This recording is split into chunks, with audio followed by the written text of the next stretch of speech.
నూతన శాసనసభ్యులు ఉన్నారు. 64 మంది కాంగ్రెస్ పార్టీలో గెలిస్తే 37 మంది మొదటిసారి ఎమ్మెల్యేలుగా ఎన్నికైన వాళ్ళు ఉన్నారు.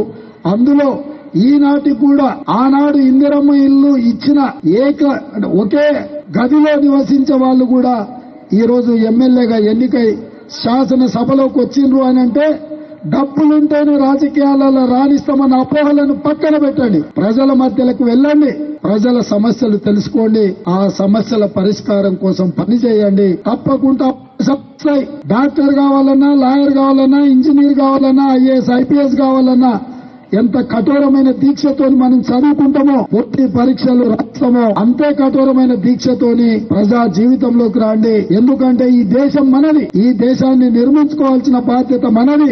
మనం పాలకులం కాదు, మనం సేవకులం. ఈ ప్రజలకు నాణ్యమైన సేవలను అందించాల్సిన బాధ్యత మన ప్రజా ప్రతినిధుల మీద ఉన్నది.